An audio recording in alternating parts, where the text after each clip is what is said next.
I know I'm asking a lot, you guys, but hunker it down one more time. What's going on, everybody? Welcome back to the Hunker Down Podcast. Today, we're talking James Madison versus Oregon. And I'm just going to say it up front so there's no confusion. In my opinion, James Madison really does not have a chance in this game. That's not disrespect. That's reality.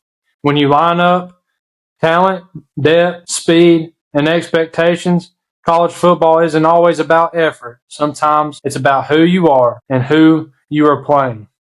You know, I get why people want to believe in James Madison. They're well coached, they're disciplined, and they've had a lot of success since moving up. They don't beat themselves, and they play hard every single snap.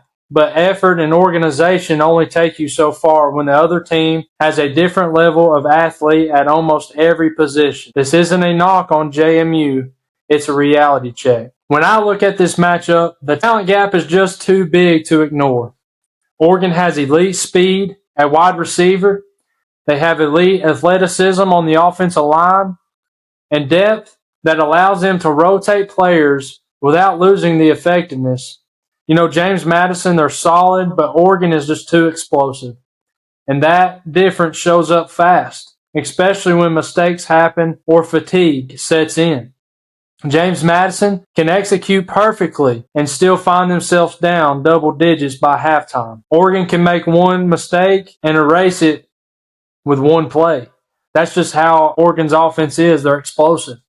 Oregon's offense, you know, they're built to punish teams like James Madison. You know, James Madison is a group of five.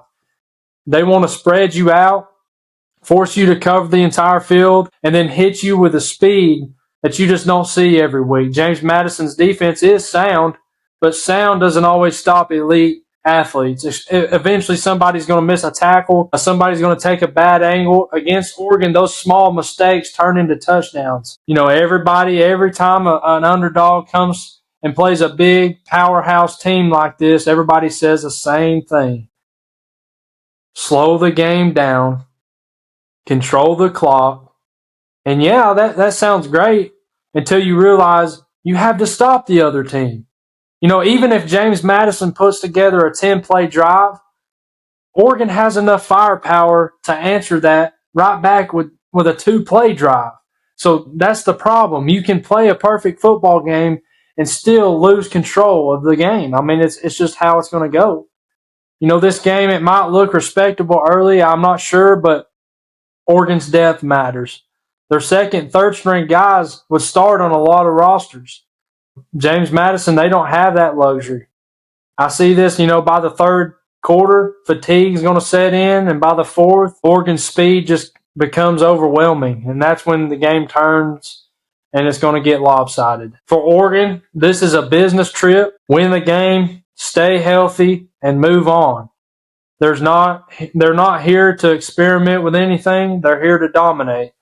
They're here to make a statement. They're here to prove to the rest of the college football teams that are in the playoff that Oregon's here, and they're wanting to win this national championship. For James Madison, this is exposure for you, man.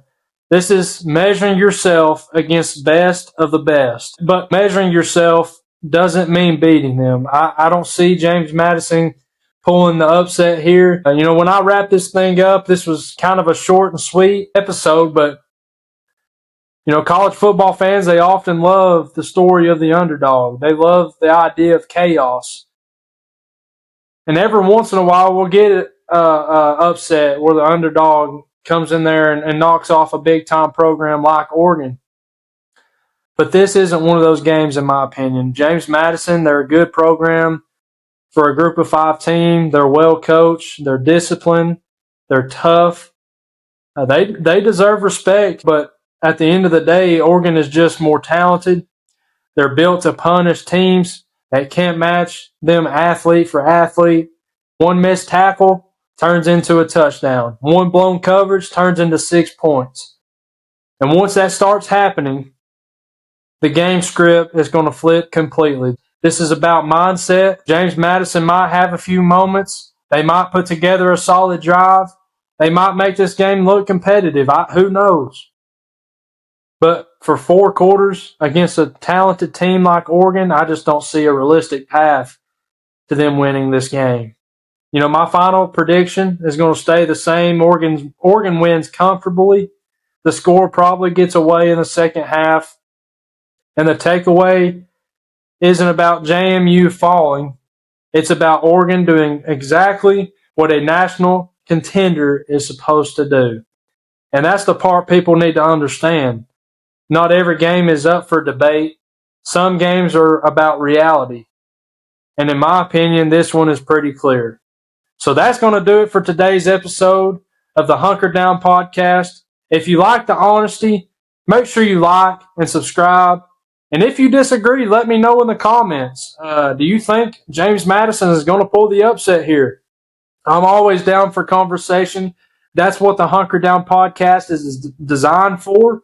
We want to have conversation with our viewers and our fans. So, like I said, we thank you for hunkering down with us. We'll catch you next time. Go Dogs, baby. I know I'm asking a lot, you guys, but hunker it down one more time.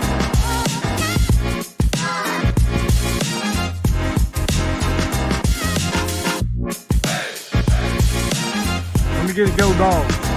Go Dogs!